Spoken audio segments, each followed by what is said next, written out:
আসসালামু আলাইকুম guys, welcome to my another new blog. প্রতিবারের মতো আজকেও আপনাদেরকে স্বাগতম। তো ভিডিওর টাইটেল দেখে হয়তো বুঝেই গেছেন ব্লগটা কী নিয়ে হতে যাচ্ছে।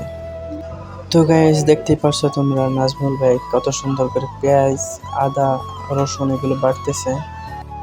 দেখো, আমরা সবাই কিছু না কিছু কাম করতেছি, কারণ রান্নাটা আমরাই করব।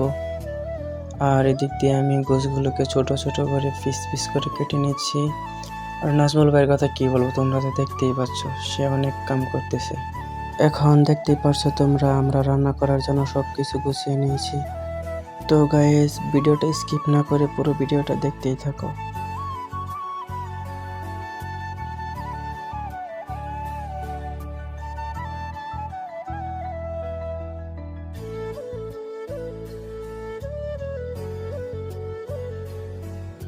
লাইফে ফার্স্ট টাইম এমনভাবে রান্না করতেছি, তো যদি কোথাও ভুল হয় তাহলে কমেন্টে বলবা।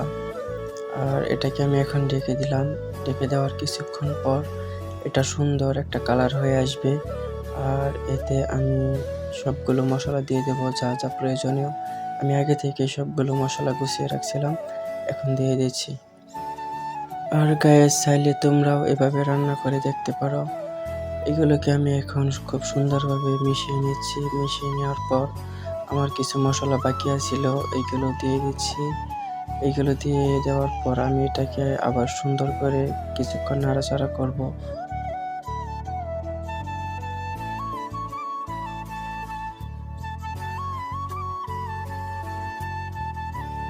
তো দেখতেই পাচ্ছ, আমি গোছগুলো ঢেলে দিলাম। গোছগুলো ঢেলে দিয়ে মশলার সাথে খুব সুন্দর করে মিক্স করে নেব। তারপর এটাকে সুন্দরভাবে ঢেকে নেব, যেন ভালোভাবে সিদ্ধ হয়।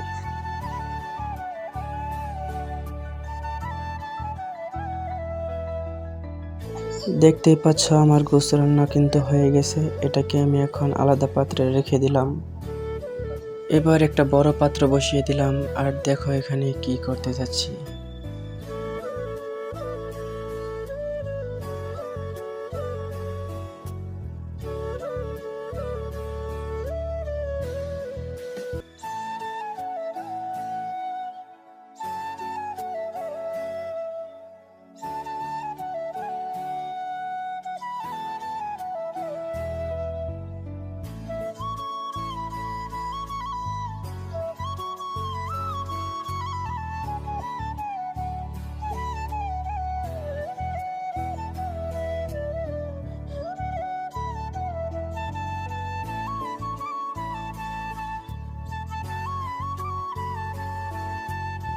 তো গাইস, অবশেষে দেখো আমাদের রান্না হয়ে গেছে।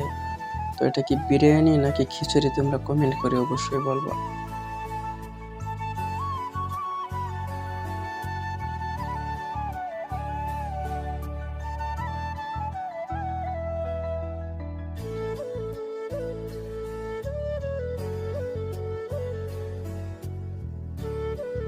তো গাইস, অবশেষে আমাদের রান্না বাড়া শেষ। এখন আমরা সবাই একসাথে খেতে বসলাম। আর তোমরা দেখতেই পাচ্ছ, নাজমুল ভাই আমার সাথে শুরু থেকে অনেক কাজ করে যাচ্ছে। আর এটা কি খিচুড়ি নাকি বিরিয়ানি, তোমরা অবশ্যই কমেন্ট করে বলবা কিন্তু।